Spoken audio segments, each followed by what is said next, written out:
Sorry, Dominique, I'm on hear you. mute. Yeah, I'm talking to myself, but I'm not. So I have it recording to my computer. Initially, the settings were offering me um, to save to the cloud, but let's check something. Okay.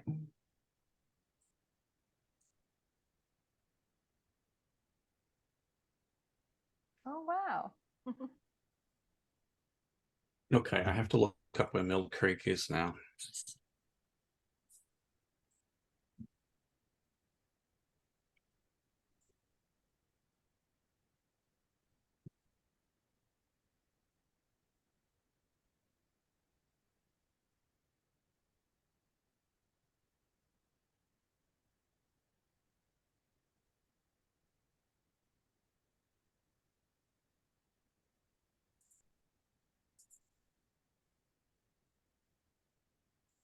Okay. Well, I think we'll just give it another couple of minutes and then we'll just start going, although there's just a few of us here. The views are incredible once we post these, so we'll just give it a few more minutes and see where it takes Well, us. and we got so many questions We through do. social media, so we have a lot to talk about. We do.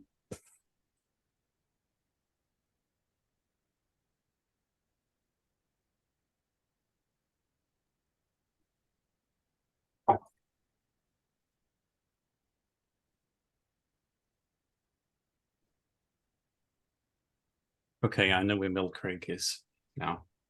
Oh, you had to Google it. Well, it's in Washington, so I knew it kind of been too Ah. far away, so it's an hour and a half away. Yeah.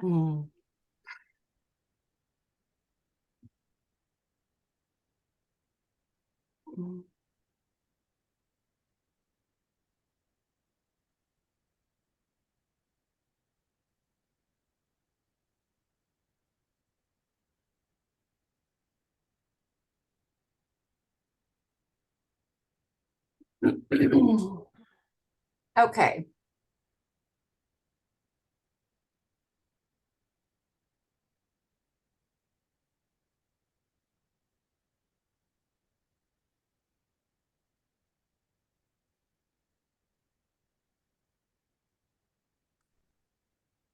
I think we'll just, what do you think? You want to get started since we have a lot to cover? Okay. Sure. Okay. So we are going to address this group as though it was quite large because I do anticipate quite a few individuals who will be clicking on this link once it's published. So my name is Dominique Chabot. I am the Family Support Manager with Autism Canada. I've been with the organization for, I'm going on my 5th year. And my background is in psychology, autism behavioral science, linguistics, and HR. I have 2 little guys. Well, I call them little, but my youngest is getting close to exceeding my height, who is 11. They're going to be 11 this month. And my oldest is 18. Both of them are on the spectrum. One is in his last year of high school, and the other one is in his last year of elementary before he hits junior high. So we're going through quite the emotional roller coaster. Today was their first day of school, actually. They go to French Catholic schools, and they're both in spec ed programs, and it's been an up and down kind of summer. It was a different summer for prepping and everything else. And we'll certainly talk about that through our questions later on. I'd like to introduce Kara Diamond. So Kara, go ahead. I have to introduce myself. Yeah. I'm always so terrible at this. No. What about me? I am a teacher. I'm also a university lecturer at the University of Toronto in the education faculty. I'm the author of a book called The Autism Lens. I am late diagnosed autistic and ADHD, and I work closely with Autism Canada and love to contribute to their advocacy efforts. Awesome. Thank you, Kara. And Bruce Petherick is also with us today. Bruce, can you introduce yourself?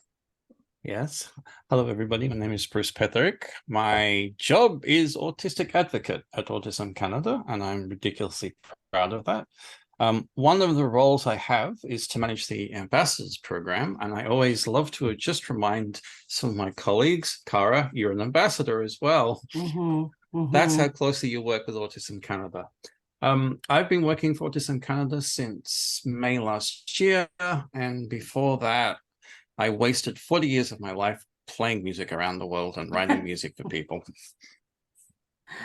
Oh, and pertaining to tonight, which is important, I have been teaching at various levels since I was 15, and the 8 of the last 10 years I've been working as an adjunct high school teacher in Calgary, teaching music, theatre, drama, and choir. Excellent. Thank you, Bruce.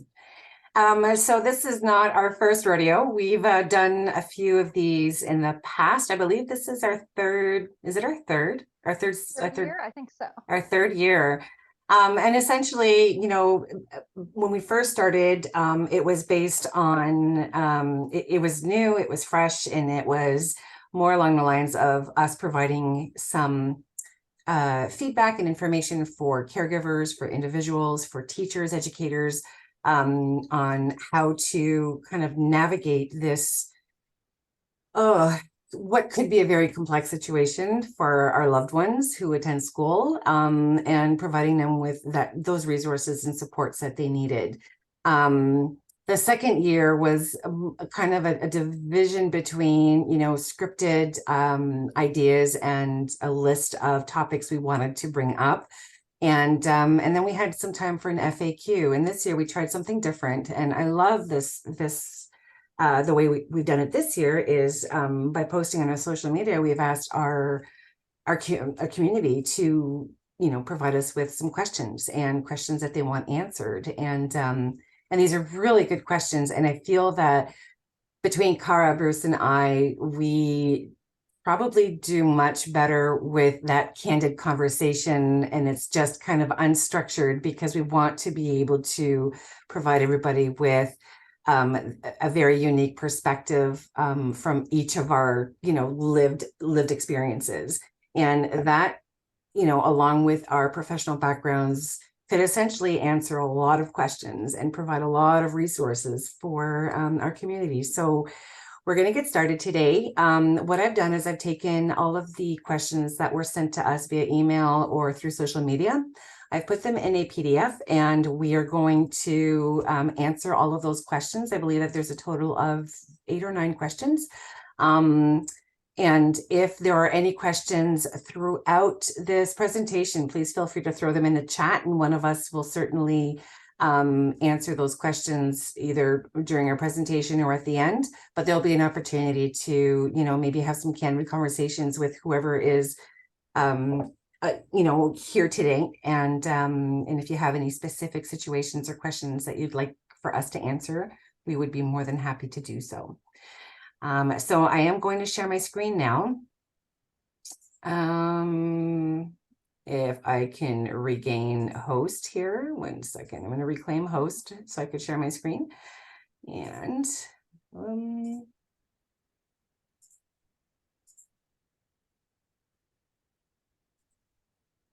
right, I'm going to bring this up. Okay. Can we see my screen?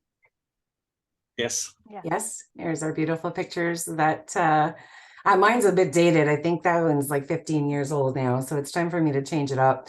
But this is us, so this is our team, and today you're going to be hearing from each of us on the questions that have been sent to us. So the first one that came in, someone is looking for tips on how to deal with the frustrations and meltdowns after school. When I looked at this question today, I had some thought and some discussion that Bruce and I have had in the past that is relevant to this. But I would like to get your perspective on this, Bruce, and Cara, on, you know, any suggestions you may have.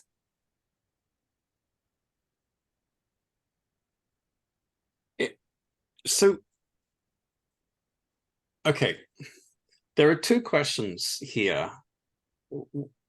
One is frustration, and that's a feeling that a lot of students have after school. And I think this will be a joint answer. The main thing when you've got somebody who is frustrated, and this actually happens with meltdowns as well, is that there's always a reason. There's always a reason why this happens. And the trick is, how do we find out what that reason is? With autistic people, it's very, very often, and I think everybody listening will probably understand that if it's done this, if you have any connection with autistic people, it's no good just saying, what's wrong?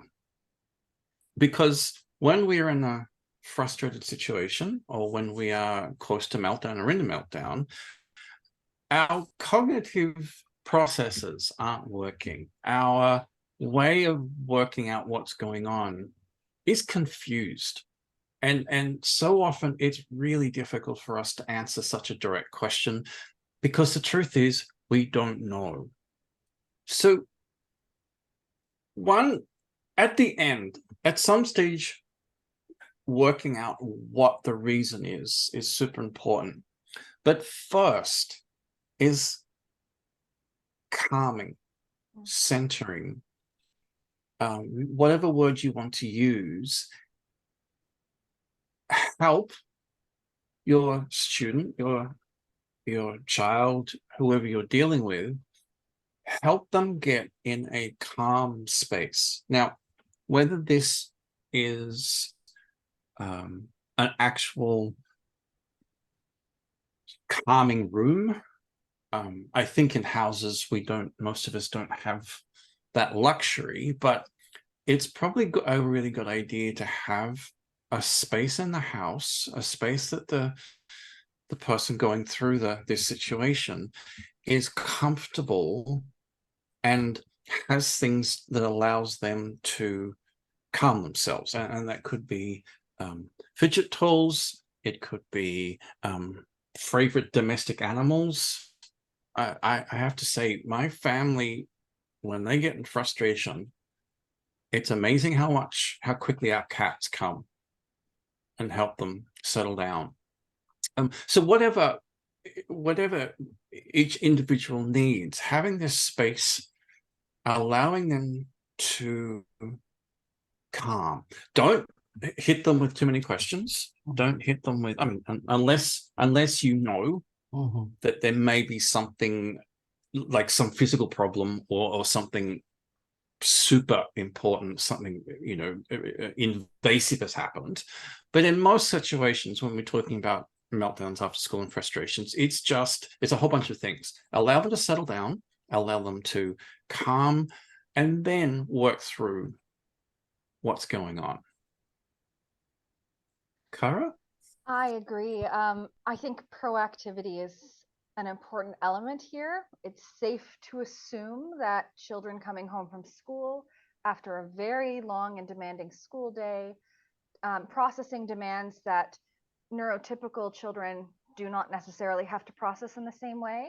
The social demands, the cognitive demands of school, the executive functioning demands that are part of those cognitive demands, all of that can accumulate. Often I find a reaction to frustration or an extreme reaction to frustration come as a result of an accumulation of stressors throughout the day. So it can look like, oh, it was the fact that Jimmy lost his pencil. That's why he had a so-called meltdown. That's just the tip of the iceberg. Usually there's so many more things that have happened where our demands have exceeded the child's capacity at that moment. So expect when your child gets home, they will need a break.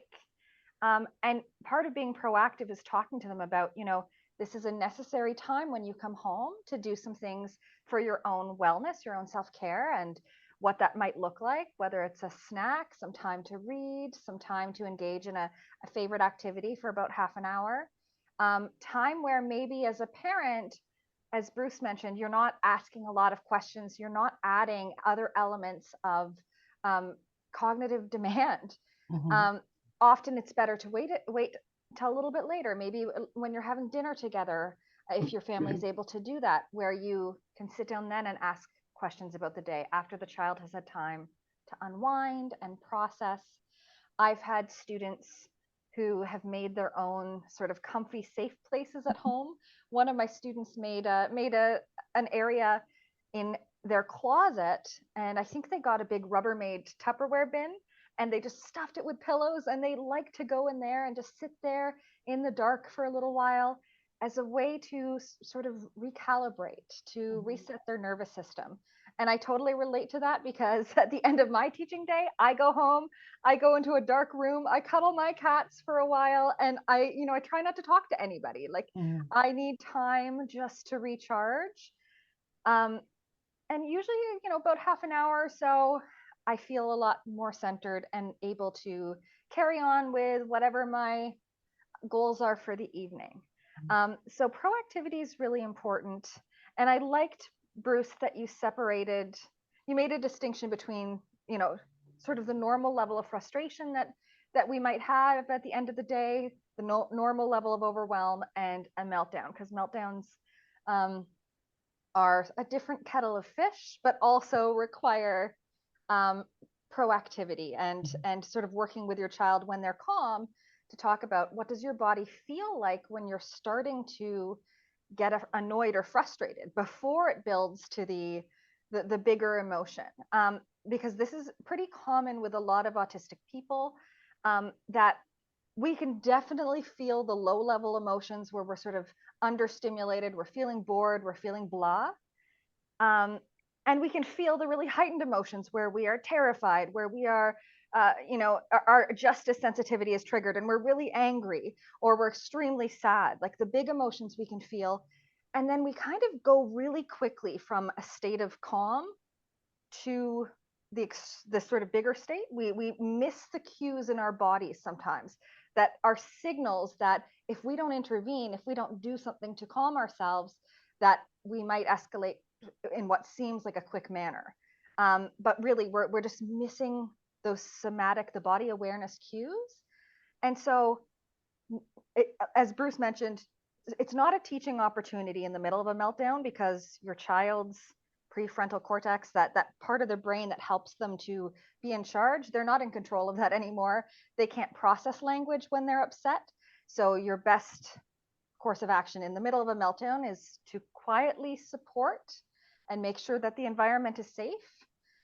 And later, when they're calm, even if it's a day later or 2 days later, you talk about it then. And that's when you can do some problem solving and put things in place for next time. So what do you think would help you when you're feeling upset? What are the signals in your body, or the words that you use that show that maybe that's a good time to use a strategy?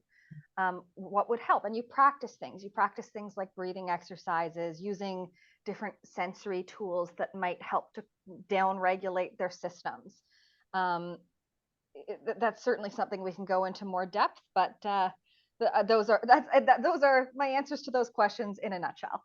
Dominique? Yeah, and I remember going over something similar to this, I want to say in our first round of the speaker series. And from that, I've actually learned from the two of you on what not to do. And what's worked for me is, providing them with that structured routine when they do get home. And then within that first, for example, my boys get home it's ridiculous, but they get home at 2:45 every day. But they know that they don't have to do anything. They don't have to look at me. They don't have to talk to me. They don't have to tell me anything until they have their choice to set the table at dinner, which is at 5 o'clock when I'm done work. And knowing that they have that freedom after school, they can do whatever they want. So today, Kellen my oldest went and took the bus, and he went for a walk by the water. And my youngest one just went in his room and played Minecraft, and then on a trampoline, just to kind of decompress. It's a big day. It's a big day. So they all, they have their time after school. I have absolutely zero expectations from them. It's their time to just decompress and still having that structured routine, knowing that there's like structure when they do, the minute they set the table, they know that after that, their routine starts, and it offers them that security as well. So these are really great points. And I hope that what we've been able to provide has answered this question 100%. Thank you for that. So actually, sorry, just before we go on, because Yeah. I'm going to do this every question now, right? Mhm. I think the most important thing, the most important takeaway with what the three of us have said is that this needs to be set up before it happens. That Dominique talked about the structure being really super important, and in fact, it's amusing. Dominique's family structure is actually being unstructured until the table needs to be set. That's still a routine, and that's fantastic. But it's the making sure that this is done before it happens. So both caregiver and child or adult is aware of what the solution is. Yeah. And And a lot of honestly, that, sorry, Kara, a lot of that has to do with whenever you're prepping your child for, you know, that transition and going back to school. Usually we focus a week before, and that's when we start back with those routines. Okay, guys, you know that once you start school, this is what your routine, it changes. This is what it's going to look like. So they know. So it offers them a little bit of that, you know, sense of stability and security on their first day of school, because they do know that they can come home and do whatever they want. But then afterwards, there is some structure, and that's important to keep. and I was going to say, honestly, sometimes knowing that you have a break coming and a significant break to do something that you love or something that feels good is enough to stave off a meltdown, knowing that you are going to get that break. Yeah. Knowing that, you know, you no longer have to brace yourself. And when you get into the car, you know, you're not going to be inundated with questions that you know, later you might have to answer some questions, but you have some time to relax. Yeah, follow their lead. Just follow their lead. That's what's important. Our next question. I am a bit worried about my son's social interactions as they start university. It's always been a challenge for him. Are there social skills I can encourage him to develop to handle socializing and relationships better? Oh my goodness.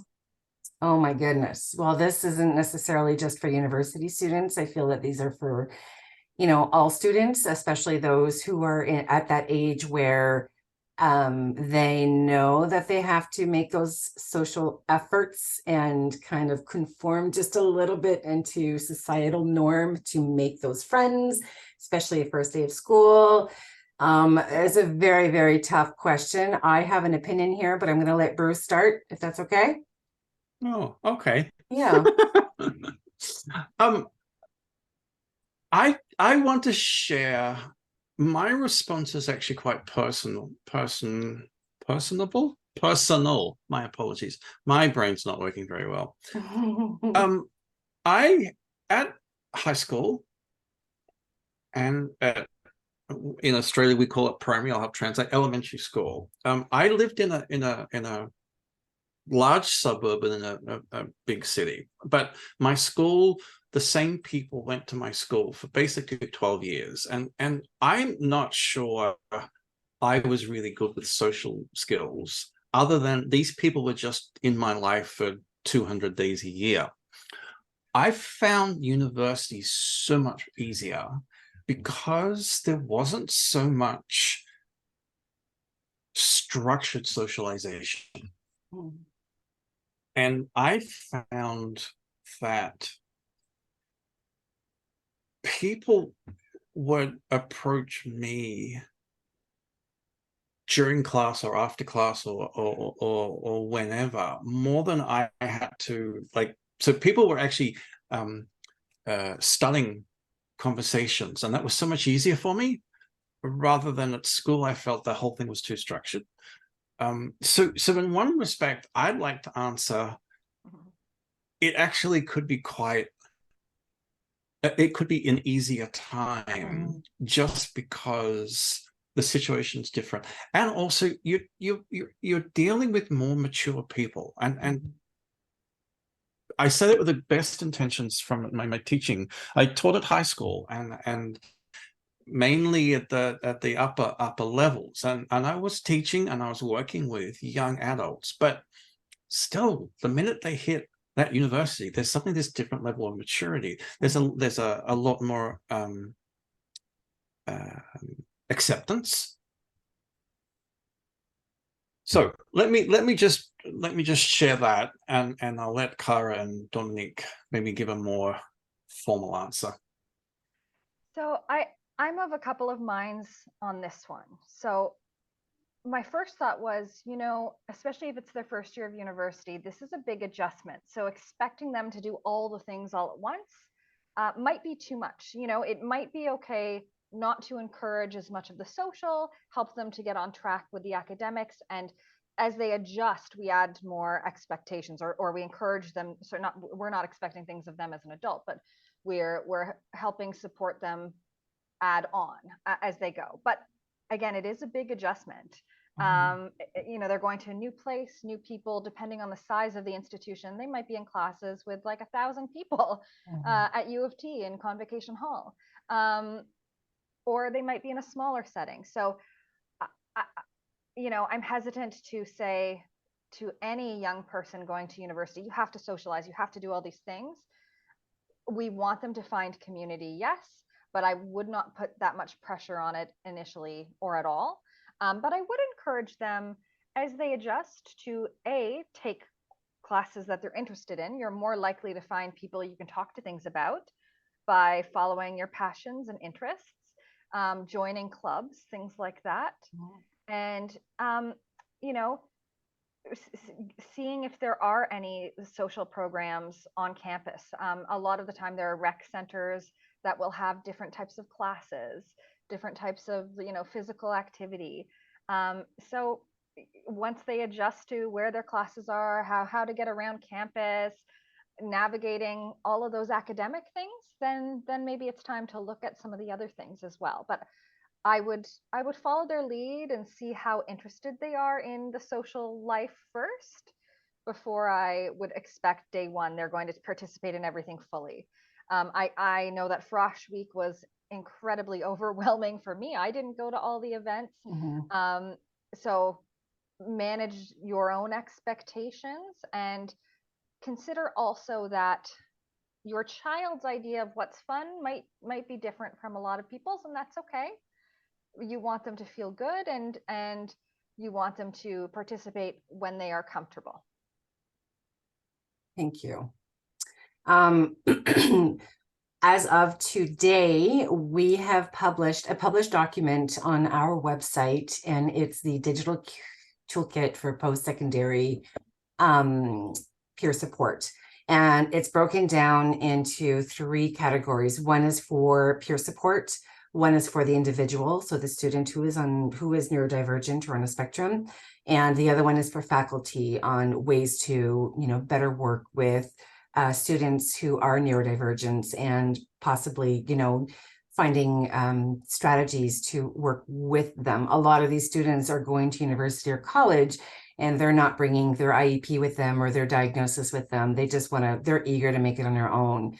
But one of the things too that I would recommend, that's through this document, again, it's on our website under publications, is, perhaps reaching out to the accessibility program. So if they're on campus, and if they do actually have, whether it's an IEP or diagnosis that they're prepared to share with the accessibility program on campus, then perhaps they have those small extracurricular activities that are with neurodivergence and peers, and that they could, clearly relate to. And that's how, maybe the icebreaker on starting to make friends while they're on campus. But on the flip side, what we need to consider as well is that this is a huge transition for any student.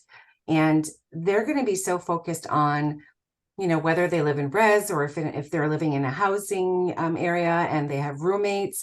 That alone is it's so overwhelming, and they're having to think of, their laundry and their groceries and their dishes and their executive function and keeping a clean house and all of those little responsibilities that some of us take for granted. These individuals it's probably weighing on their mind all day. They're probably so stressed out about not doing those dishes in the morning that is going to weigh on them all day throughout their classes, and they're not going to have that energy to be able to focus somewhere else. So we need to make sure that they're in a good place personally, whether it's in their res or whether it's in their apartment, and making sure that they have the tools they need to live healthy from that perspective, so they can enjoy their time while they're at school and taking these programs and not have to worry about all of those little extras that are waiting for them at home. So that is something that, as you're working with your child to prep them for post-secondary and living independently, you really want to, you know, instead of focusing so much on that social piece, make sure that they're in a good space where they're living or residing, whether they have good roommates, and that they get the support that they need when they're there. So that way they can function fully throughout the day at school. And depending on the particular individual, even encouraging them to enroll part-time for start might help ease that transition too, and get them used to what is a university course like? How are the demands different?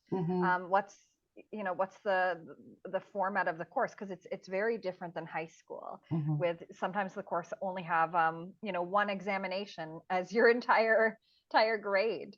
And that's a very different thing to prepare for and study for. Perfect. Thank you. The next question: how to overcome agitation from adjusting to the school to home transition. So we kind of covered a little bit of this in our first question. Bruce, I'll let you start. I don't think I have too much to add in this one. I'm just thinking of if I've misread the question.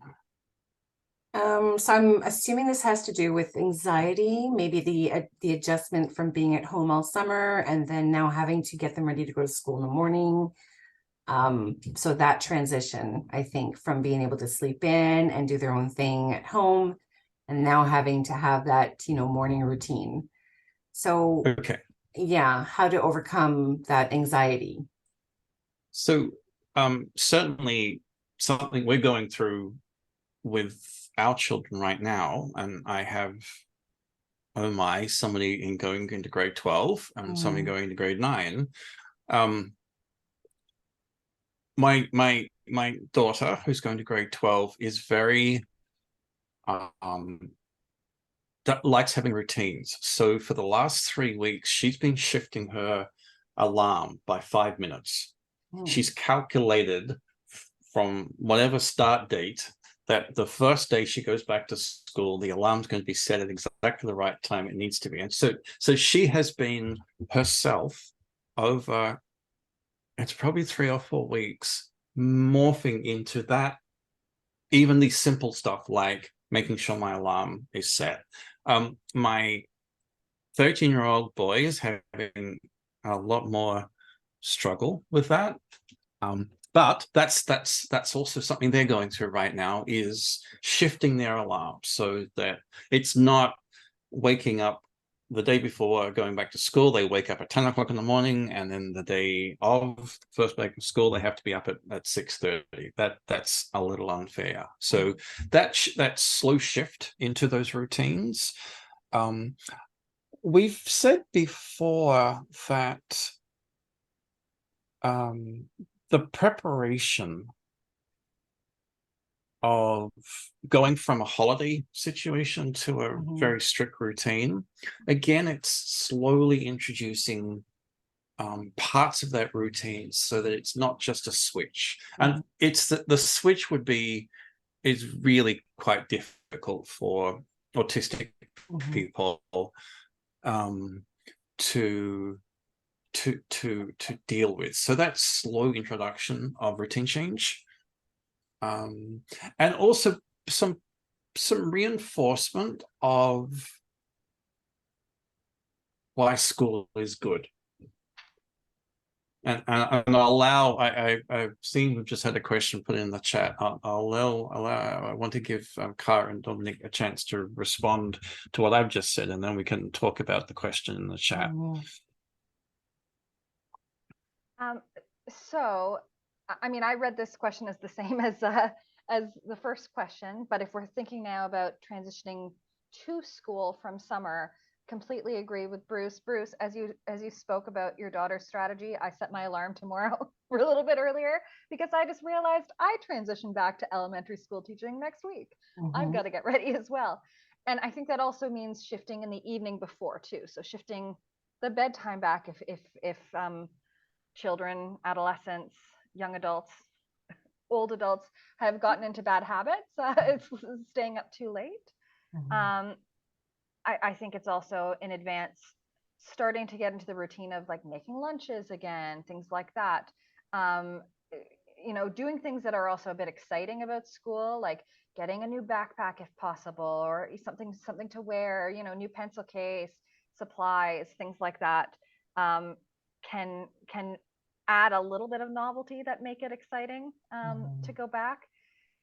And talking about and acknowledging that, yeah, it's hard, and it's hard for adults going back to work. It's hard for anyone of any age, like acknowledging the feeling that it is hard to make those transitions.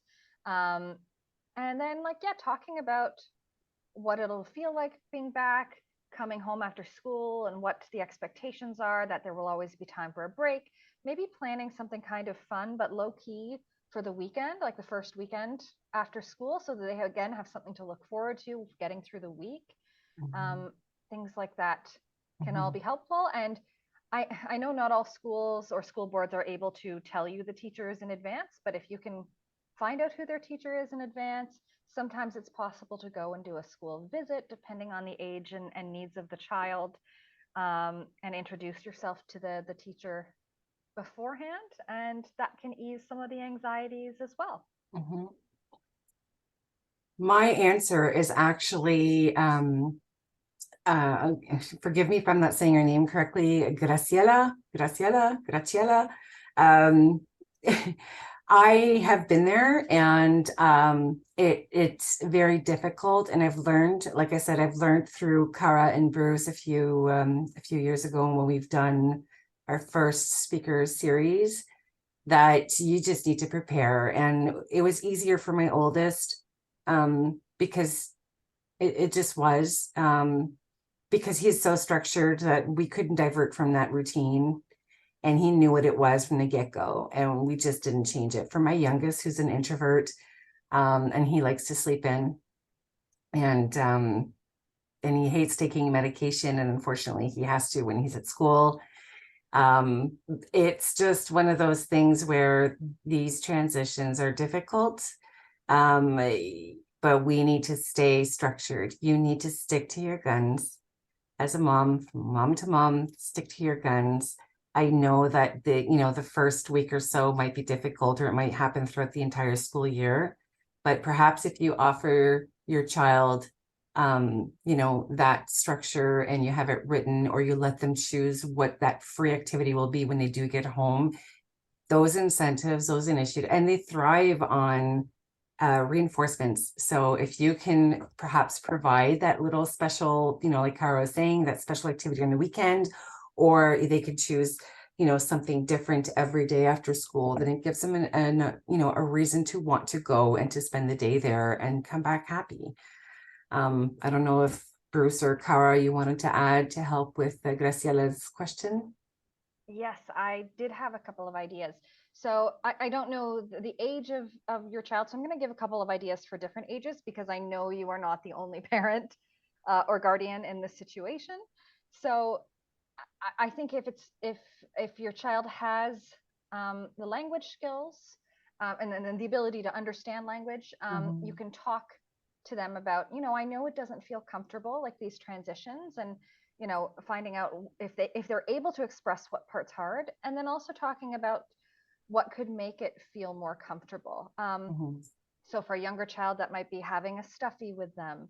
For an older child, I had a student this year who set a personal goal because they had trouble getting out of bed. They were late for school a lot of the time, and they set a personal goal to, when they woke up, to play music that made them feel happy, to aid them in the transition. I called that dopamine hacking. So it was a strategy that we talked about, that like sometimes you gotta do things that activate your brain, that make it easier to transition, because sometimes neurodivergent brains don't activate the same way and things feel significantly harder and more painful to do. So that was a strategy that this student selected for himself to play music that he enjoyed, getting out of bed, or cuddle his cat before he started his day. And those really helped him with those transitions. So like talking with your child about what are the things that would bring you comfort or that would calm you and that might help you for this point, and sort of making that deal and letting them know, like, don't worry, I'm not going to talk with you right away when you come home, because I know that's hard for you. And again, affirming that feeling, but helping them to identify tools, things they can do or think, that may ease the discomfort that come from those transitions.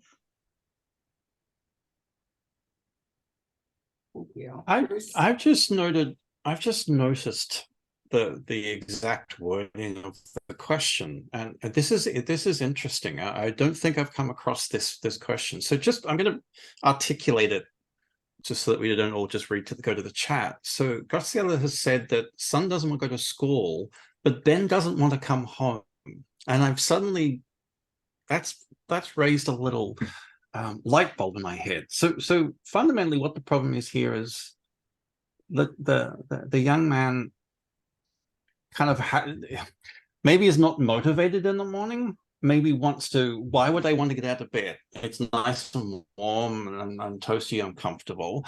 And then I don't want to go to school, and then goes to school and find it's absolutely fun, and doesn't want to stop.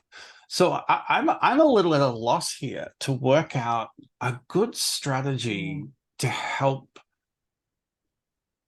both parts of this. I'm gonna put that question to Dominique, actually, and then maybe I'll have a think about it too, because that's an interesting problem, because it's two things happening simultaneously. Well, and they're both shifts, right? It's shifting. Yeah, it is.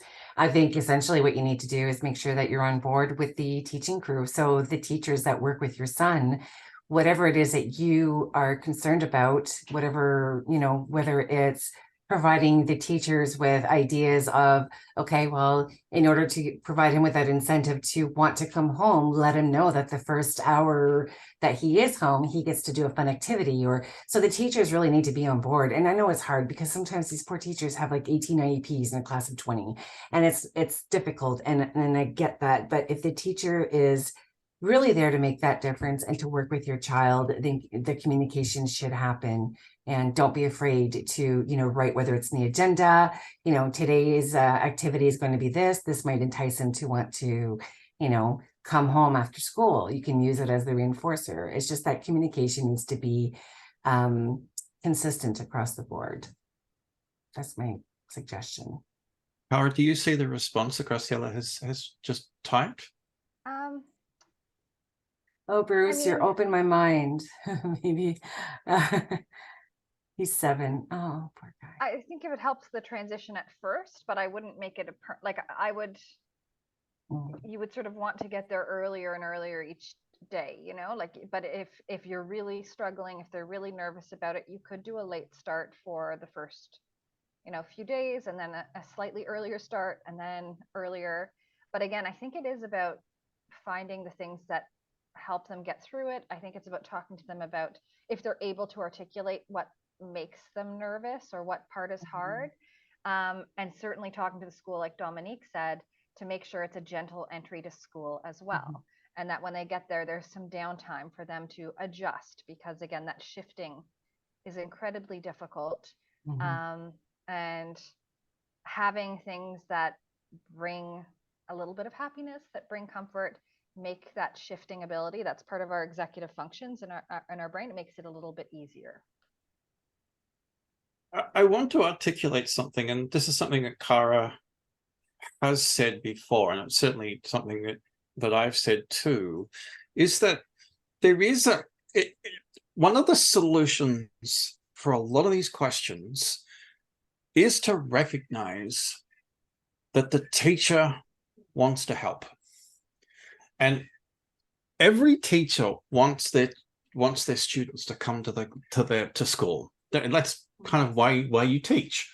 And so always have that communication with the teacher if there's struggles when it comes to not wanting to go, or they're not wanting to come home. and work with them. There is always solutions if we start thinking the triangle with the student, the caregiver, and the teacher or the school always working together. And you may think, well, no, there's rules about schools. Rules for schools can be shifted if it's encouraging a child to go to school. Nobody is going to not want that to happen. And so I think it's important to always remember that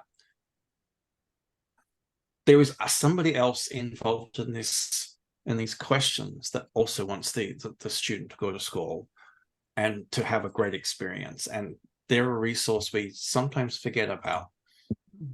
I would also say, so this probably isn't the case because it's both ends of the day, but let's say it was resistance mostly in the morning. We don't want to make assumptions about why a child is resisting. Like you never know. It could be they're afraid there's going to be a fire alarm that day, and they just don't know when it's going to happen. So that's why I really encourage talking with children, or finding ways to get to the root of their thought process, because then, let's say it is the fire alarm anxiety, you can potentially talk with the principal to find out when the drills are, things like that. Maybe that's a day your child has a late start and misses the drill, or you prepare your child that this is going to happen on this day. That way every day doesn't feel so anxious. Thank you. These are great answers. I hope that helped. Thanks a lot. Awesome. All right, our next question. What are some practical suggestions to help my teen be more independent while we still provide support? They will be going to university next year, but we are still concerned. Are there any resources you can provide for life beyond high school? Oh, please contact us at info@autismcanada.org. We have so many resources that we could provide any caregiver with this question. This is a very common question that comes around this time of year, especially for those who are in their teen years, and and trying to push them to be independent. It's tough, but it's possible. I have a personal experience I can certainly share here, but I'll let Bruce go first. Actually, I do love Dominic's answer, because we do have a lot of resources at Autism Canada for this. And the question is very open, because it's like, what does more independent mean? Are we talking about, and maybe this is a valid way of looking at the question, what do you mean by being more independent? And let's just say it's cooking. Let's say your teen is going off to university, and they'll be living in shared space or residential, and you're not too sure if they can be independent with cooking. So start working on that. Start working on encouraging, and I'm using cooking as an example only, just as a generalization. Break down what that independent skill you want to encourage, and then work on little bits of it, and look at chunks. Don't look at trying to, again, using cooking, don't try and teach them to do a 5-course French service meal. If they can make mashed potatoes, like, that is a fantastic step. That is a wonderful little chunk, and that's a skill that will stay with you. So I've been told, because I have to still read books on how to mash potatoes. But it's this idea of what is this independent skill I'm thinking of, and setting small goals with the child, making sure that their input is like, you're going to get nowhere if you don't have their input, and working on little parts of skills. To be honest, I don't think anybody's independent in their first year of university. I think that there's this idea of independence is something that really takes years of maturity, I think, and for some of us 40 years. So it's encouraging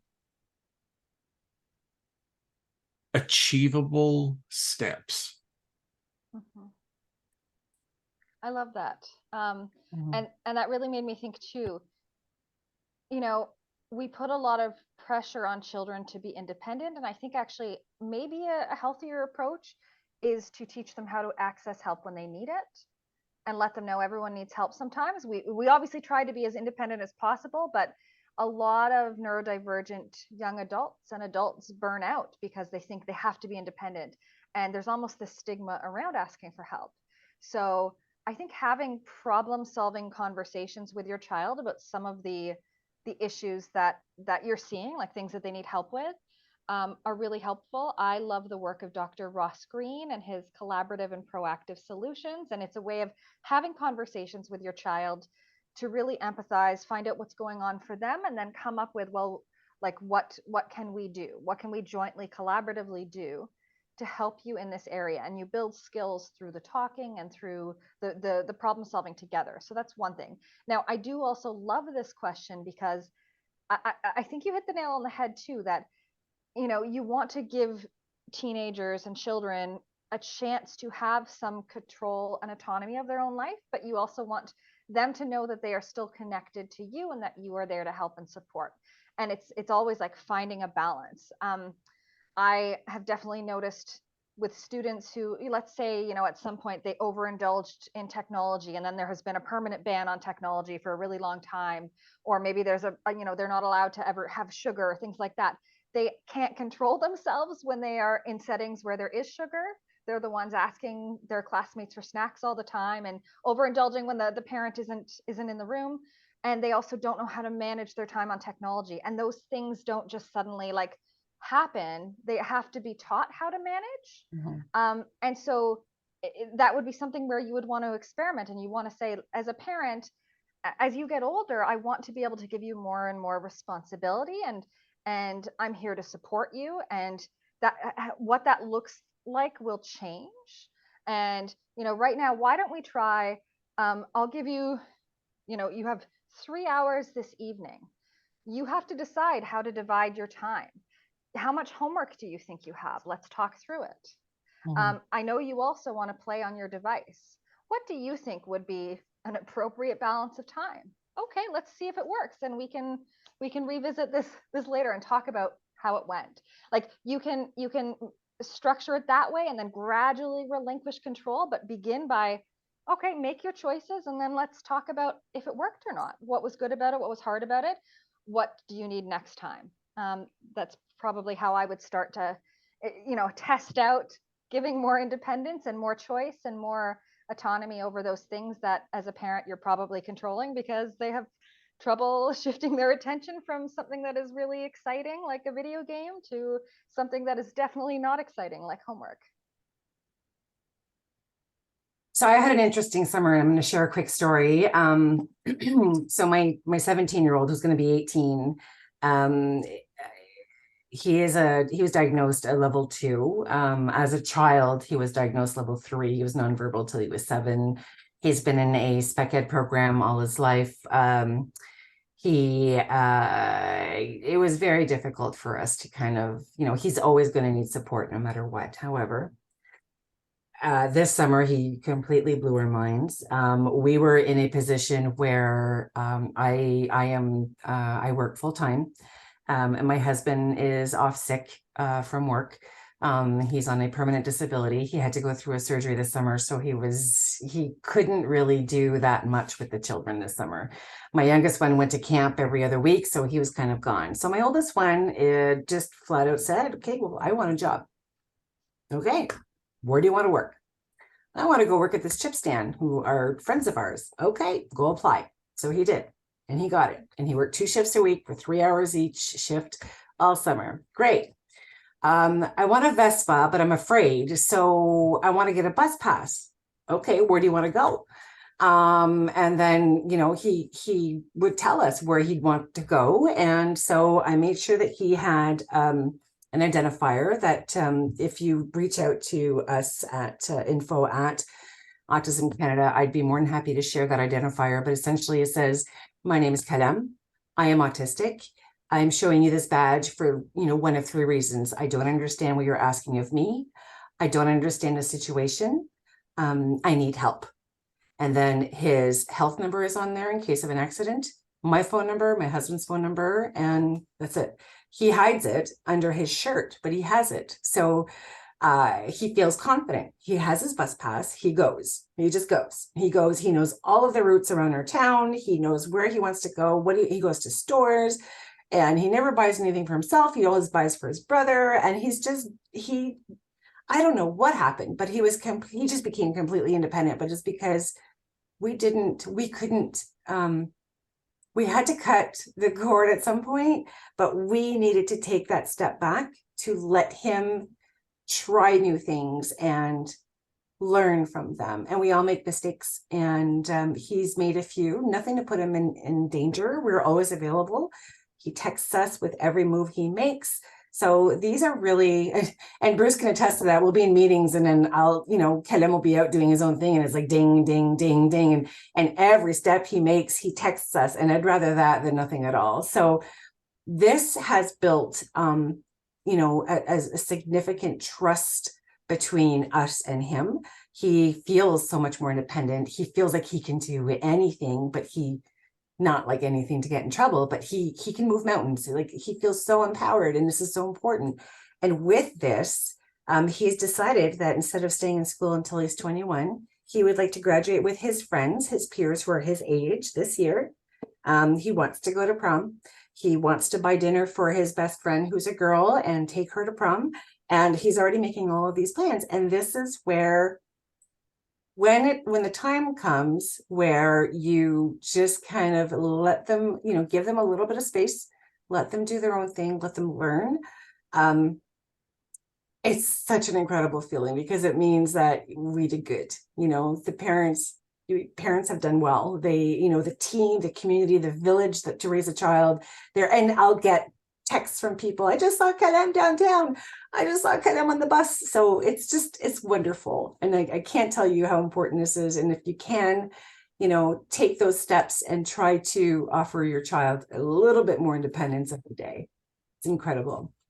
Sorry, I can brag about that all day. I'm so proud of him. I love that, Dominique. Oh, it's so incredible. I'm very proud of him. All right, let's move on here. I'm super proud of him. I am so proud of him.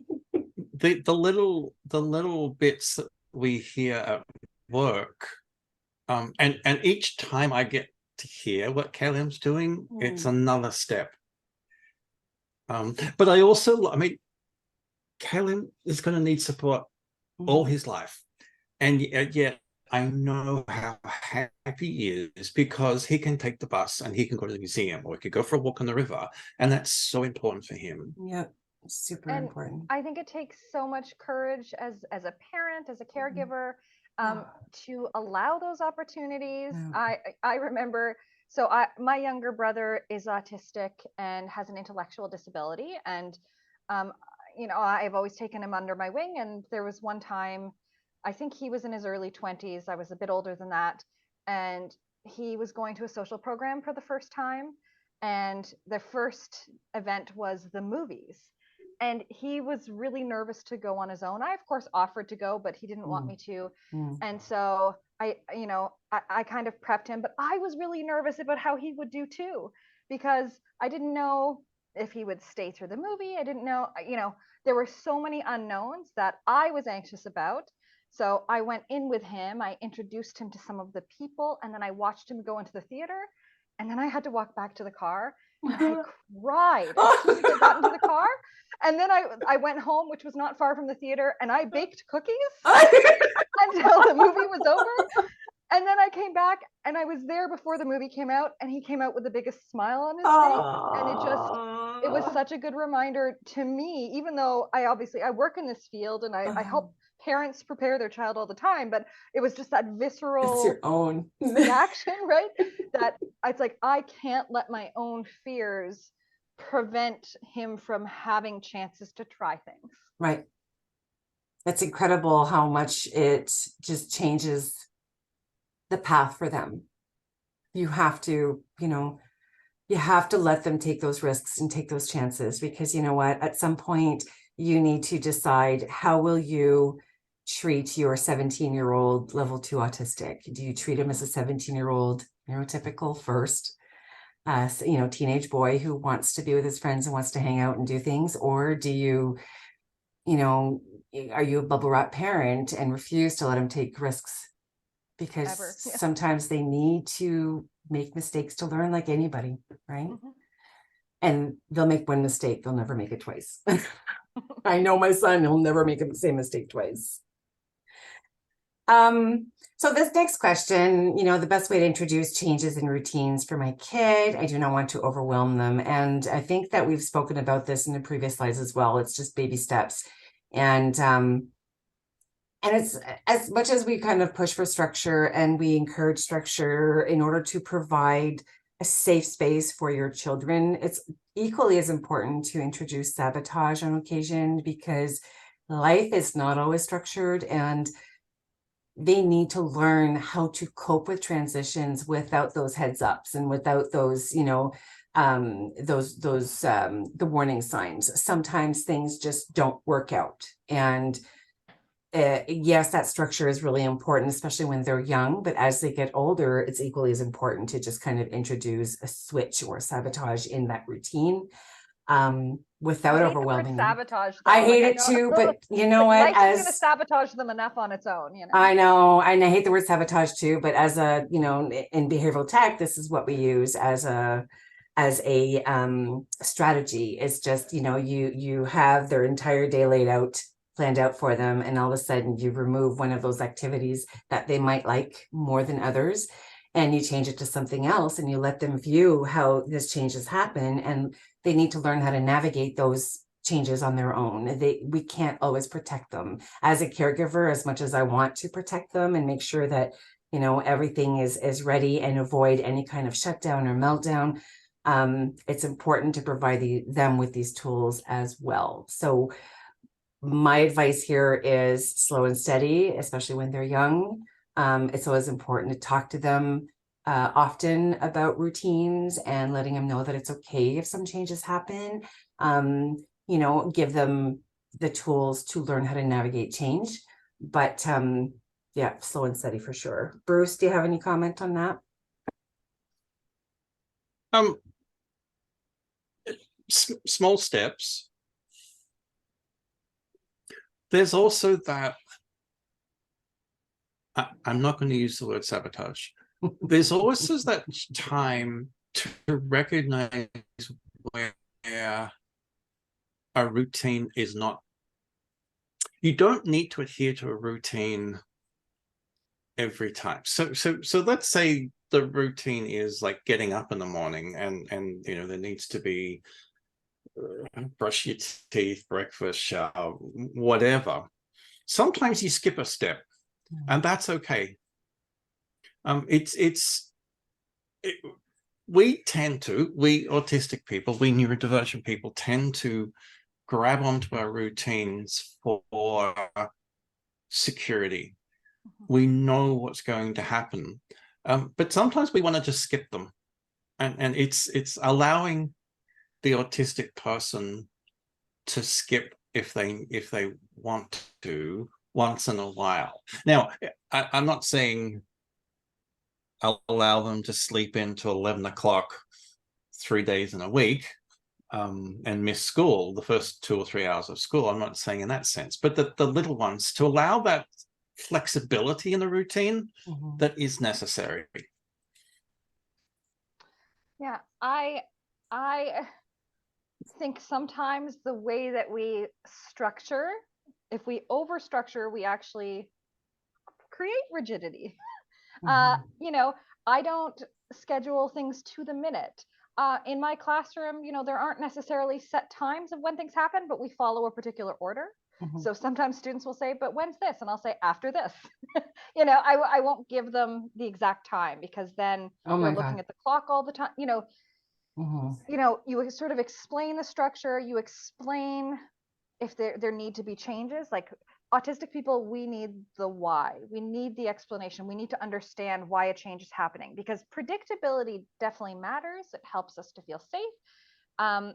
And we can cope if we understand the reason for the shift.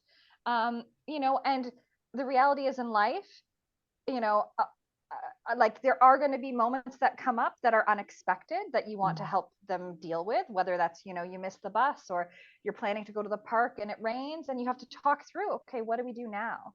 How do we deal with this challenging moment when it comes up, and then talk about it when they're calm, about what do we do next time something like this happens, or what did you do well when you were confronted with this challenge, so that you're always building those skills. So routines, yeah, step by step, sometimes having pictures of them because it can be hard to keep steps in memory, doing things partially together, having your child do one part of the steps on their own, making a song about it to which aids memory when things happen as a song when there's novelty. So it really depends on the age of the child and what the routine is, really. Mhm. Excellent. Thank you for that. How can I help my 13-year-old child handle disappointments? I remember last year it was difficult dealing with things like if something at school or with friends didn't go right. Bruce. Yeah, welcome to our life. Now, so, and I say that somewhat flippantly, but it's kind of it is an important point. We can, it's defined as rigidity in thinking. That's actually probably not what it is, but we tend to see things from a justice perspective, that we want everything to be fair and everything to be right. And that often turns into things like this. When we want something, a routine to happen, we want a game to have a certain score, we want a certain person to like another person, and it's part of life that these things are disappointing. And I think that the way to approach this is from not to challenge the rigidity of thinking or the black and white or the justice, being approached from a justice perspective, but more talking about how we can only control what we can control.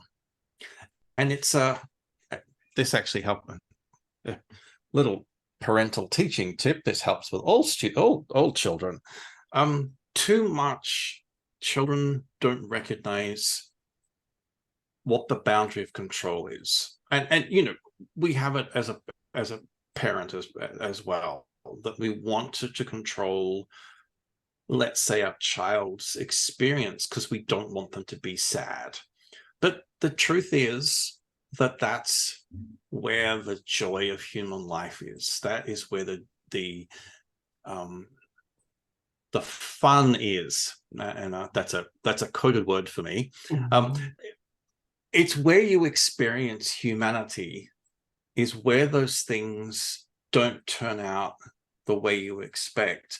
And what that is showing is that you still can get a positive emotional response from this activity, but it's also about, you can only control what you could control. So it's going to still be a disappointment, but it's more a reframing of the disappointment. And I got very philosophical in the middle of that. Thank you for coming to me. I love that because it leads into what I was thinking as well. It's like we work together. It's like we know each other and what we're going to say so well. And I know that you know this because you asked this question already, which shows great empathy, but approaching it with empathy, understanding that a single disappointment is not just a single disappointment. It's the memory of every disappointment that they've ever had. It really is a compounded emotional response. And so knowing this, I always go back to being proactive, because disappointments will happen in life. We have to talk about disappointments when they're not happening as well.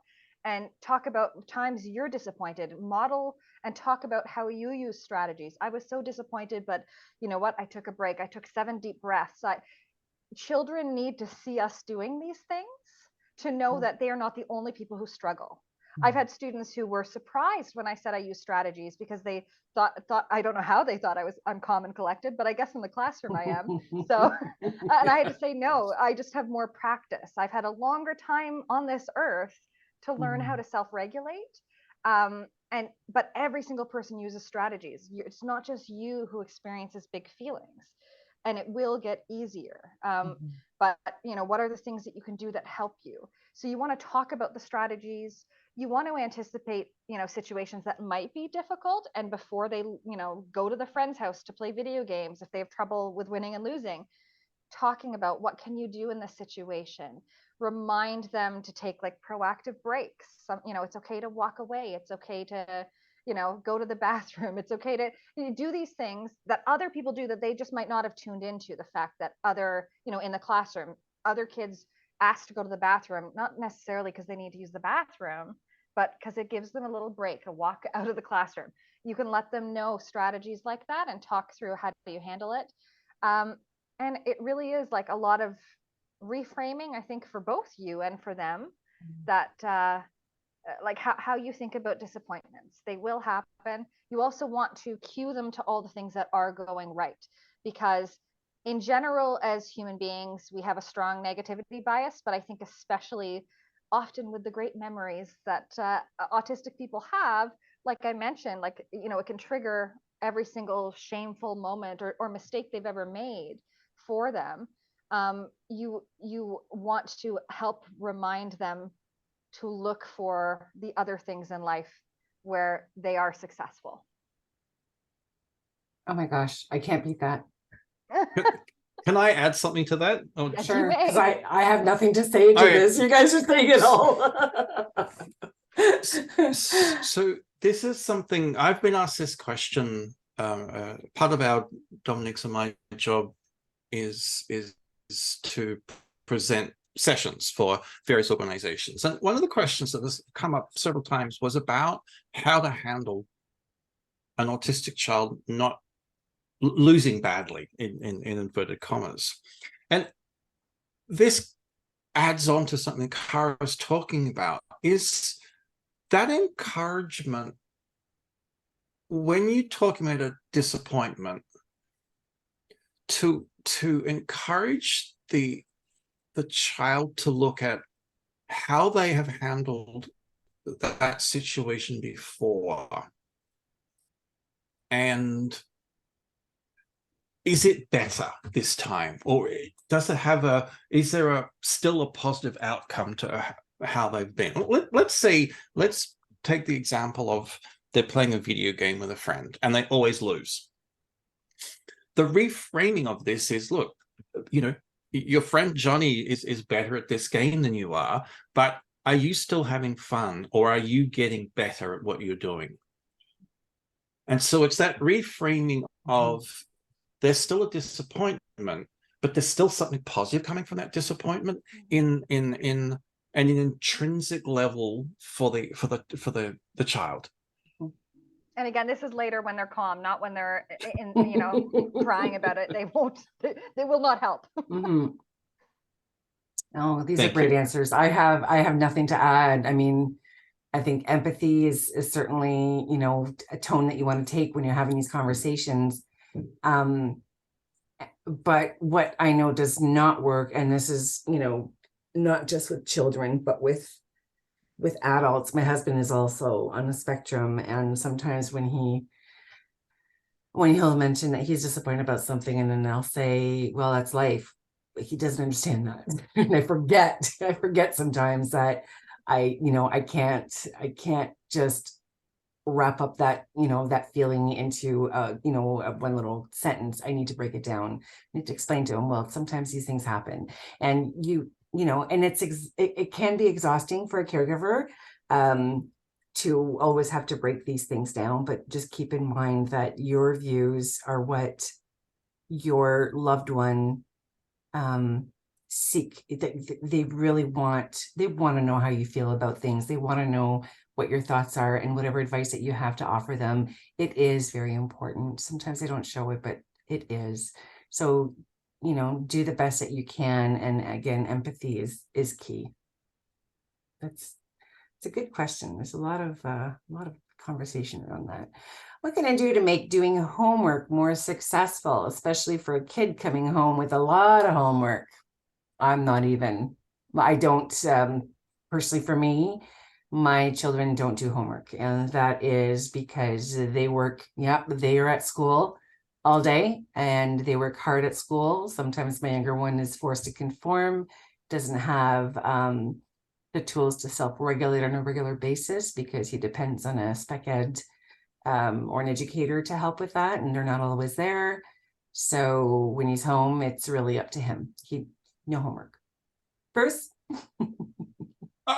I think I know what Kara's answer is, and it's like, okay, next question. Homework.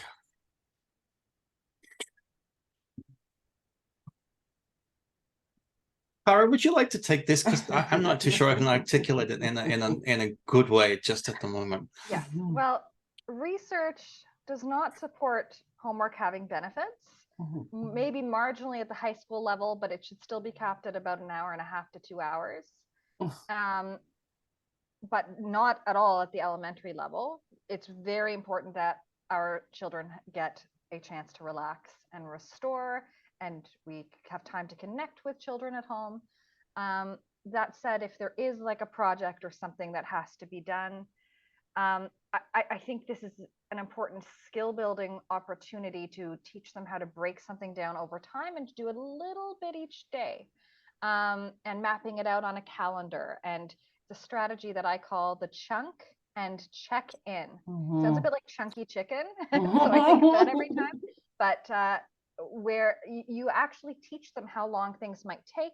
You teach them to look at a bigger project so it's not overwhelming. Because, the tendency that we can have is to procrastinate till the very last moment, and then it's so overwhelming because the totality of the thing is still ahead of us.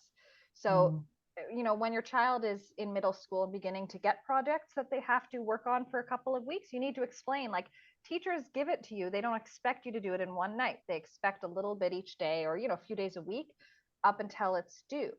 And so you can sit with them and write down what are all of the steps that have to be done, and include the things that aren't obvious, like adding your name and title. Like, that probably isn't on the project description, but the teacher expects it. Or building in time to edit something, or building in time to add transitions if they're doing like PowerPoint or slideshow. And you can make that to-do list. You can either cut it into strips and say, okay, here's day 1. Here's how much you think you can do on day 1. Here's day 2. Or, like I said, like, write it out on a calendar. Today I'm doing the intro paragraph. Today I'm doing the next task. So cut things into manageable bits. I think if they have to do things like math, if they have demonstrated mastery of how to do a type of problem, don't make them do it over and over again. If they can do something 1 or 2, maybe like 3 times successfully, move on to the next skill. I do think some studying, some review is important to do. And the best strategy to actually get things into long-term memory is retrieval, like recalling things from memory. So talking to your child about, what did, like, I don't know, if you know what the concepts are that they're learning about, you can ask them to orally tell you, put it in their own words, like, what is the water cycle, whatever it is, that aids comprehension and memory way more than just reading things over, which might not stick. So all of those are little tips, but generally you want to cap homework time, even if you have to write a note to the teacher and say, sorry, it cut into family time. They were only able to do this much. Just to expand some things, and certainly why I was difficult for me to articulate this, that I completely agree with what Dominic and Kara said. Homework as this concept of, children need to be doing an hour a day per subject, the research is not there, and it just doesn't work. So let's some things just to add to what Kara has just said. when you're working, especially I'm talking more on the high school level, and this is with my experience with having a child with generalized anxiety. She will break her projects down to nice little chunks, but she never schedules failure time. So sometimes she'll say, I'll need to read, let's say she's doing a book report and she needs to read a novel. Good. She'll go, I need to read 10 pages and I need to write a paragraph. Okay, that's good. That's 15 minutes. That's cool. If she forgets or doesn't get the paragraph, it just throws her entire schedule for the rest of the 2 weeks off. So make sure that you're checking in, that there is those chances to fail or when they're not fully finished. And that's okay. That's okay. The other thing is I highly encourage technology to help in this sort of thing. There are many flashcard apps that are incredibly useful for retention, and children, the elementary school kids can make their own flashcards, and whether it's a physical one, whether it's something on a phone or on a computer, these sort of adding on, using your if the children have phones, using voice memo to allow them to talk about something. If they're struggling with writing a paragraph, encourage them to speak it on the phone, because so often we have that disconnect between the thoughts in the brain and the physical aspect of writing, where a lot of people find speaking about the subject easy. And it may not be complete, but it gives them a chance to create something, write that down after they've notate what they've spoken, and then they can rearrange it. Well, the thing about using the recorder is it allows it to be very unstructured, and then the structure comes, it's an editing step. But yes, voice to text. And so make sure that these little tech hacks are part of this approach to homework. It can be, homework, too often this mindset of homework being this thing that happens before dinner. It's 2 hours of this block.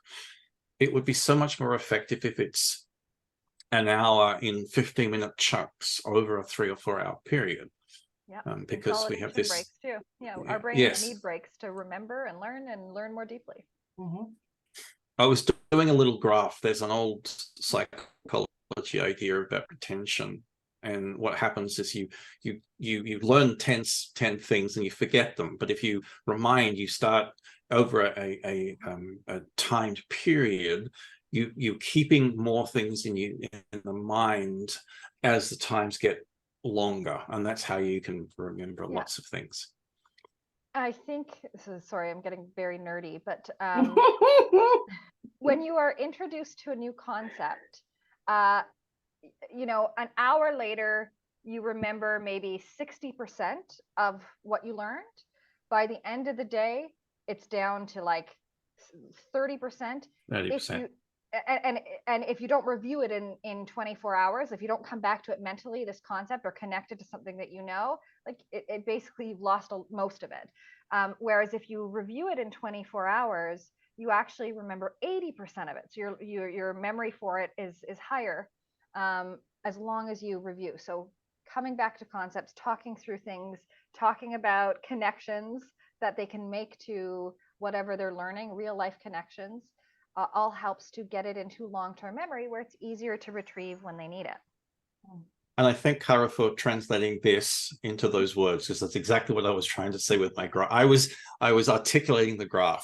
71%. Yeah, you guys are funny. Thank you, my friend. Thank you for elaborating on these answers. Some really great ideas, really great ideas. And I'm kind of like texting them to myself as you're explaining it, because there's a lot that I am still learning, and I'm really glad you guys are here. Thank you for doing this. Tips about dealing with how the demands for high school increase over time, more tests, homework, etc. So very similar to the question above, only this is specific to high school. I'm going to let Bruce maybe take a look at this one and see how you'd like to answer, or Kara for that matter. I can't, because my son, no tests, no homework. I mean, part of it is teaching the skills and building in time to build, like, we don't just suddenly have study skills. We need the explicit instruction in how to do these things, which hopefully comes from school to some extent, but also needs support at home. You sort of have to help as that sort of surrogate executive function. You have to help them structure, because their brains can't do it yet. Doesn't mean they won't be able to, but that executive functioning is up to 30% behind in development. So they might not have the skills, and even other teenagers often need help with organization and learning how to do things over time. I think also it's talking with teachers and getting your child to talk with their teachers about accommodations and workarounds. And you know, as a teacher, I love getting assignments that are different types of products. So it doesn't always have to be a typed essay. If they want to record themselves giving a speech, if they want to make a video, if they want to make a slides presentation and add audio to it so that I hear their voice, that's fine. So you can also talk to your child about asking to do things in different ways, as long as they are still meeting the criteria. For things like presentations, if they're really anxious, like, why not have them submit a video or submit the audio, the embedded audio in a presentation? But again, you do have to ask the teacher if those are acceptable products. They should be, so long as they're meeting the criteria. So I think some of it is like coping with the demands, building in more breaks. Like, the tendency that we have for our children is often, oh no, there's more demands, we have more to do. You have to also still build in those breaks. They're necessary. I would like to add, these are really great points, Kara, because I feel that with the pandemic, when we went through the pandemic and it was, the virtual learning, I mean, it wasn't designed for everyone. And my youngest, who did not know how to use a mouse in a laptop at that time, he had no choice but to learn, right? Because everything was virtual. And he developed this skill, and now he can code, and it's so weird, but he was very comfortable in doing his presentations virtually. And last year, I noticed at the end of the year, and I don't know if it's because the kids are getting a little bit older. Last year he was in grade 5, and then you've got those I don't know what, this is where the judging starts, or the little clicks, or oh yeah, he's different, Sam's autistic, or it starts very young, sadly. But he was still able to participate, but by doing some of these presentations, a lot of oral presentations, and he's an introvert, and it's sometimes I wonder if he's like selective mute, because when he is in a crowded area, he does not speak. He just shuts right down. He'll give you eye contact. He does not speak, but he had been able to, they gave him that, carte blanche, get creative. If you want to do an oral presentation, get creative, find your own designs, and they were incredible. And he scored so well on these presentations. And now, I think that it helped him break out of his shell. But this is an accommodation that we were not afraid to ask for. Why? Because we had to really think outside the box during that pandemic, and everything was accepted back then. It was pretty much, do whatever you can to make sure that your work is submitted and it's, it follows the criteria. Well, this kind of still works the same. It still gives the same results. It's just presented a little bit differently. And I think that these are accommodations that caregivers and students, especially students, have the right to ask for, whether it's during their IPRC or their IEP. They can advocate for themselves and ask for these special accommodations. That's just my personal experience in this. But it's a really good point, Kara. You have a lot of great points. Bruce, what do you think? I'm going to emphasize something that Kara talked about at the start of her response to this, and that's about nobody knows how to study innately. And it is a skill that needs to be learned. And I just struck me as we're having this conversation is that I know so many books on study skill for university students. And I think I want to recommend that not be frightened of looking for these books to help with high school, because I was involved in, I co-wrote 2 books 30 years ago about how to study science and languages at university level, because I was working at the learning skills unit at the University of Melbourne, and we were dealing with university students struggling at university because they'd never learned how to write an essay, or even the work that I was most familiar with was postgraduate students not knowing what a thesis was, and there are very structured rules about that. And so as we started to write these books, we started to see that there is a problem with this idea that you just know how to write an essay, or you just know how to study. So I would highly recommend searching these books out.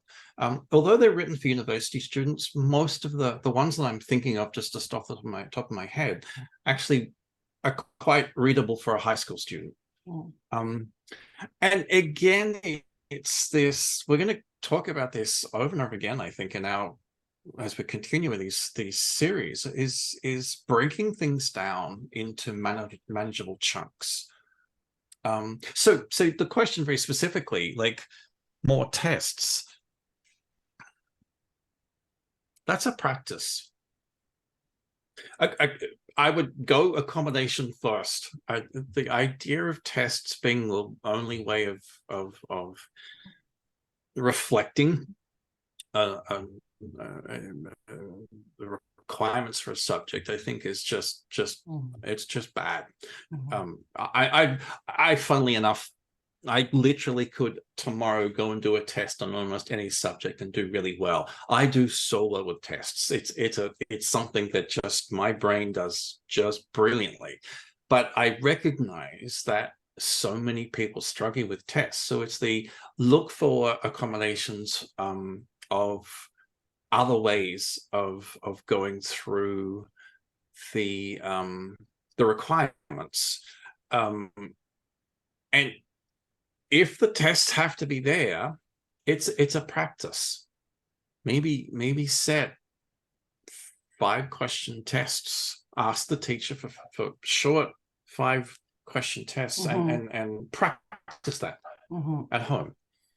Very short chunks, because it's all about, it's going to be anxiety. That's what it is. And it's dealing with how do we lower that anxiety. Kara, I interrupted you, sorry. No, I was interrupting you. Most teachers probably do study guides or practice tests, things like that. And that could be really helpful so that your child understands how the teacher marks. I think that's a really important distinction. Like, in a history class, do they expect you to memorize the dates precisely, or do you just need to kind of generally know this was in the 20th century? Some of that can inform how your child studies, and your child can ask specifically, what should I be studying? Because sometimes they won't know, they won't necessarily have picked up on what the teacher spent the most amount of time on, and you don't want your child wasting their time reading the entire textbook when that's just going to mentally exhaust them and they won't remember any of it. So communication with the teacher, I think, is really important before a test so that your child knows what to effectively study. and hopefully like what types of questions, how to prepare. Yeah, I agree with Bruce. Like tests are not the greatest of pedagogy. They just kind of show what do you remember, not necessarily can you apply it, but that's a whole other topic. Agreed. Thank you for your feedback. How do I get a reluctant student to want to go to school? Ugh. Dominique, I feel like you should go first on this one. Because it's always been Bruce. Why don't you go first? I No. know, and then Dominique's like, I have nothing to say because I'm last. So I, your turn. you know, and to be honest, I don't have this, I'm not living this experience because I, you know, and I'm not saying that it's the same for everybody, but I've always made school kind of like that reinforcer for my kids. They've been lucky. We've had, you know, and we've had to advocate clearly to get where we are today. But I mean, they've been sincerely lucky with the team that they've had, the friends that they've made. And I really, truly don't have, personally, I don't have, I can't comment on this. However, as a professional, these questions come in so frequently, and then Bruce, you could probably attest to this as well, but this is such another, it's a very common question. You know, my child, especially since the pandemic, you know, they're afraid, they're jaded, they don't want to be you know, in a classroom, they've become introverts, and there's a whole virtual learning has caused them to confine themselves to their rooms, and they don't want to go back to school. And then, you know, the schools just go ahead and continue to offer this virtual learning for individuals who are quite independent and would succeed very well in the school setting, but because of, you know, how they feel and their anxiety, they're choosing not to. And this is a very common question from caregivers. How do I get my kid out of their, you know, their little bubble and get them to go and learn at school, like to go to school? And the ages are very young as well. Like it's not just for your teenagers and your adults. These are like, you know, 7, 8-year-old children, 9-year-old children. So it's hard. And to be honest, Kara, I provide them with your information. You're on our list of resources clearly for these kinds of questions. And Bruce as well. Bruce is very good at answering these, and it's very difficult for me as a caregiver to provide them with my perspective because I can't, and I don't make anything up, which is why I want to be able to, you know, provide them with resources of individuals who can help. So Bruce, I'm going to ask you now, please take the microphone. I will take. Okay, I've got the microphone. I want to point out that, Dominic, you've answered the question. And the question is, the answer is, we need to create an intrinsic reason for the student to go to school. There needs to be a reason that they want to go to school. And I think that's something that you've done really, really, really, really, really well, is that you've created and suggested reasons to your kids about what the positive aspects, what do they, that they'll be doing some things that they enjoy doing at school. And the reason for them to go to school is that so they can do that. And that can go from, you get to be with your friends, which is you know, a quite common one. But if you wanted me to go to school, the encouragement would have been, you get to learn more things, because that was an intrinsic reason for me to go to school. As I said to you, because of where I lived, I got to see the same people all the time. There was actually, you know, 24,000 people in our suburb. But the reason I loved school was that I loved learning about things, and that was the place that I got to go to school. So my parents would, you know, my mom would say, "Do you want to go and learn something new?" Oh yeah, bye. And it's creating that. The reasons, but it's also, and Cara, I'm gonna let you, I think you're going to say something and maybe I'll let you go into it. If a student's reluctant, there is a reason, though. Cara? Yeah, branching off of that, like I'm sort of seconding what Bruce said. So first of all, you might want to find out what they're reluctant about. Sometimes it's not what you are imagining. Our children are very insightful. They're really our best resource to figuring out what's going on. But I also think like you can't make anyone want to do anything. I agree with Bruce that the problem here is that school needs to be more enjoyable. There needs to be a relationship with a staff member that is like where there's positive rapport and they feel affirmed. You know, there might need to be things like recess clubs that they're going to that they like. Lego club. I know a lot of schools will run programs like that. So you can certainly communicate with the school to try and make those things happen. You can work closely with the teacher and explain, like introduce the teacher to your child in advance with an email and say, you know, they're really interested in Pokemon and they love dinosaurs, whatever it is, because those little details will help the teacher to connect with your child. You know, I really think once they have a connection with their teacher or somebody else in the class, it is easier for them to go and feel more comfortable. I think it's also important how you talk about school, because that can really influence how children feel about school, and even like the questions you ask them. You know, you don't, let's say you pick them up for lunch, you don't want to start the lunch hour going, did anyone bully you today? Because that's like a fear that you have as a parent. Yeah. But because then they're going to think that's what you want to hear, and they're going to look for, was anyone mean to me?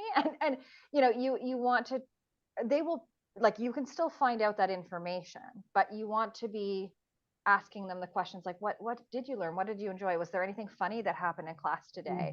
That kind of thing is going to help them to look for those moments and appreciate those moments and hopefully share those details, even though as they get older, like all children, they don't really want to share as much with their parents. That's pretty normal. Well, you say that, but the question that I ask to open the dialogue at dinner, at the dinner table, is always, what did you do that was so special today at school? And sometimes it's, you know, a lot of times it's a social thing. And it's huge because it's not, they think, okay, special could easily be, you know, I made a really cool drawing, or I tied my shoes, or, you know, but for the most part, especially with Sammy, it's who's my introvert, is a social thing. Oh, well, I helped, you know, they buddied me up with someone from kindergarten and I had to sit with them on the bus or something like that, you know, and to him, these are special moments. And I love this because it gives me a perspective that, you know, what's special to him is unique, and it's important to listen. And then that leads into different things. Oh yeah, what else did you do that was so cool? Did you have math today? But the first question is always, what did you do that was super special today at school? Yeah, and it kind of it's an empowering thing too, because it helps them lead the conversation with something positive. Well, we've made good time. Thank you for, let me just, you know, I didn't realize, there's a question in the chat, Dominique. Yeah, I'm going to just stop sharing here and okay. Okay. First, I'd like to apologize for joining late. Oh, that's okay, Shanna. I was wondering if there is a book geared towards younger grades in elementary school that explains the concept of you can only control what you can. I think it would be helpful for my son. Thank you. So Shauna had that question. A book, actually, Kara, you might know of something like that. So there are a lot of good books. There's a series. One is on, okay, just let me look at it. Something like, give me a second, I can Google this quickly. Two things come to mind. So one is there's a virtual program called Go Zen that actually has I don't know the cost, so that could be prohibitive, but I use it as a teacher with my students, and they have different modules on different things like handling anxiety, handling anger, handling procrastination, and I find it really engaging. My students love it. But then I believe they're books by Dawn Hubner. Yes, What to Do. So she has a whole series. One of them is What to Do When You Worry Too Much. One is What to Do When Your Brain Gets Stuck. There's a whole bunch of different emotions, and these books are really great, interactive. You can go through them. They're sort of self-help books for roughly 6 to 12 years old that you can go through. And certainly one of those emotions is going to help. Yeah, what to do when your temper flares, when you grumble too much, that might be a good one. But they are really, really helpful for children and for parents in developing strategies. So I would probably start there. Perfect. I don't right now. yeah. I have a French keyboard, and so the buttons are not labeled properly. I can't type it. I'm really sorry, but I will email it later. Okay, to, perfect. Bruce. Yeah, for sure. Absolutely. Thank you. Graciela had another comment. What to tell him when he says that school is the most boring place in the world? He's not interested in friends because he considers that they are just companions. My son always has an answer, and there's nothing more that motivates him than a gift every day. But for that, I need to win the lottery because you are not satisfied with figurines. It's not easy, or he is not satisfied with figurines. Yeah, and then she asked for the names of the books, and Shauna says thank you. So yeah, it's a tough age. Graciela, it's one of those things where you just need to figure out what makes him tick, and just so you know, I think you said he was 7. One of the motivators I had for my oldest when he was about 7. Mind you, he was a little 2. It was a bit different, but he loved to unwrap stuff. And I remember it was a hamper, and it was full of dollar store fidgets. And just, you can go on Amazon and you can buy like fidgets in bulk. And these are things that he can, for the most part, take to school with him. But, I would individually wrap these things in a huge hamper full. And these were the reinforcers. And this is actually, he was 7 at the time, and we were potty training him because he was still in diapers. And this is what we used as his reinforcer, and it worked. So you kind of need to figure out what makes him happy. And, it could be something simple as spending, maybe $40 at the dollar store if need be. And then you buy $10 worth of wrapping paper, and you just wrap things individually. So the element of surprise is there. He'll get to choose one from the hamper at whatever, if you want to use that as a reinforcer, and have them unwrap. But that was just, that worked for my son. And it was like a $50 reinforcer, and it lasted, oh my God, like 3 months, because it wasn't every day. It was every, maybe twice a week or something. The Mondays and the Fridays, needs to start his week on the right path and needs to end his week on the right path. And that's what he has to look forward to. So these are just suggestions. But Kara or Bruce, do you have any others? Actually, I have something that and I have sympathy because we're talking about, oh, you just need to do this. It's really simple. And I understand that everybody's unique and everybody has different hooks and everyone has different interests. And you've just responded, he only loves original Thomas the Train. Who doesn't? And Jurassic World toys. I don't know what that is. Dinosaurs. I would highly recommend talking to their teacher from last year, because we're at the start of the year, and see if there was something that the teacher was noticing engaged them. Because so often as parents, we know our children really, really, really well. But when they go to school, there is this black box that we don't get to see. And I think too often, no, I shouldn't say too often, I don't mean this in a critical way, but we do make assumptions about what happens at home equals what happens at school. And the truth is, put my school hat on, teacher's hat on, it's not true at all. And I remember my sister-in-law is a grade one, grade two teacher. And she was talking about this problem that she recognized this student really was, and I can't remember what the example was really into something. It was they were always engaged when they did this at school, and the parent wasn't aware of it, and it was a hook to encourage them to continue going to school. Kara, you're nodding your head. I hope I've said the right thing. So I agree with that sort of black box thing too, because sometimes you get a different story at home as well. Like sometimes, again, I think because of the strong negativity bias our children can have, they might, maybe one thing went wrong at last recess and they're like, the whole day was miserable. But if you touch base with the teacher, they might be able to say, no, actually, there was some group work. He was laughing and having a good time. We did this. We had a guest in the classroom. Like, you might get a different perspective that you can then remind them that, this part that was boring or difficult, usually boring means something was difficult, was a blip in the day. And you can kind of unpack it a little bit. You want to try and catch those moments where he is actually having fun and remind him of the things he does enjoy or might look forward to the next day.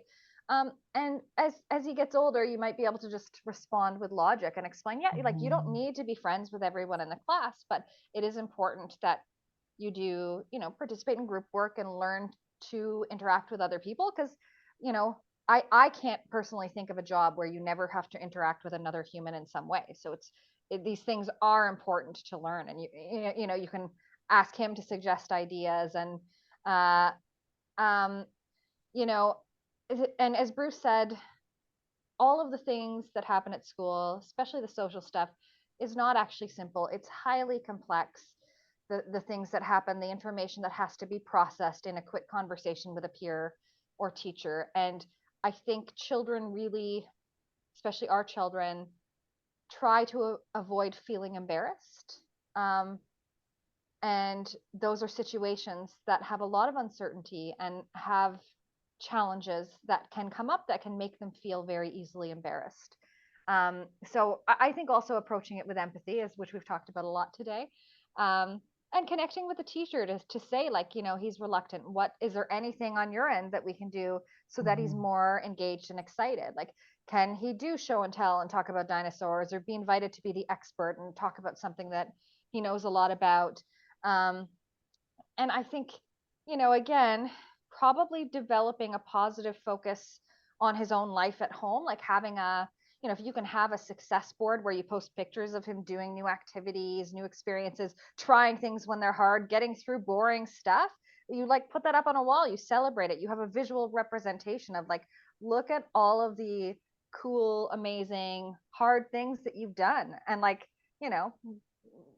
rewards don't have to be tangible things. It can also be like, what, I'm really proud of you.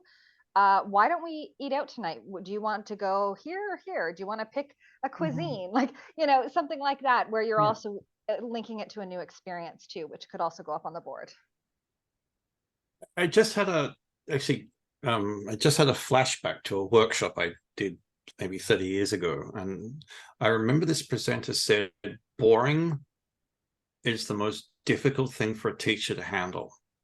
And what they were talking about is that if a student says they're bored, there's actually two ways it could be going. One, as Kara said, they could be struggling and it's something find it difficult, and they're saying boring where they mean something else. The other thing is, boring can mean they're not being challenged. So that's another point to be raising with the teacher, is that quite often when a child is bored at school, it's because they're not being challenged and they need other things to be occupying themselves during class.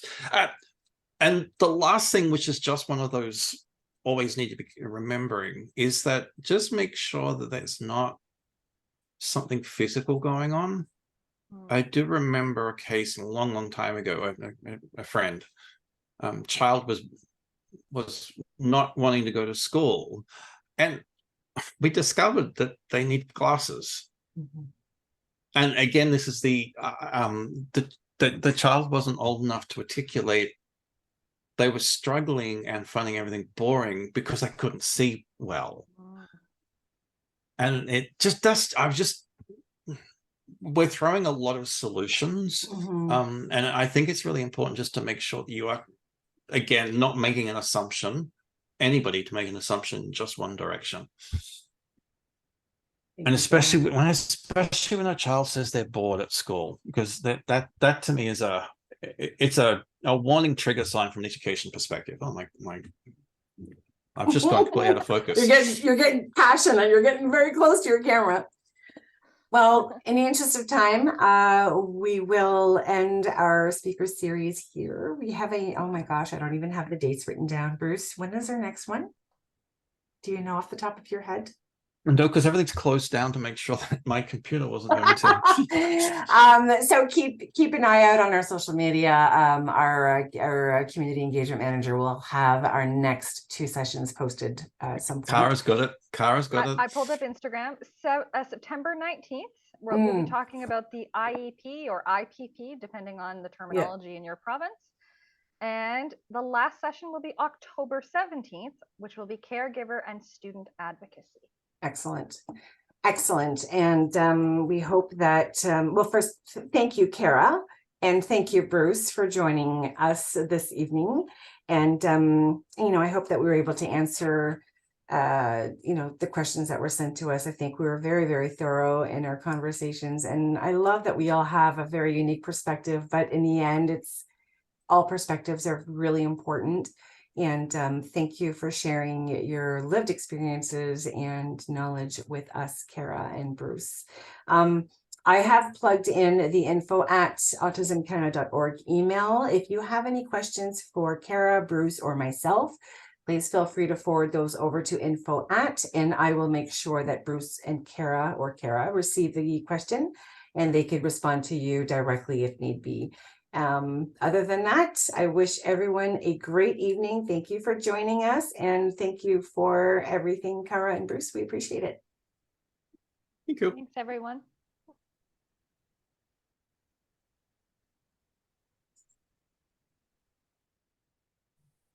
All right, let me just stop it here. Whew.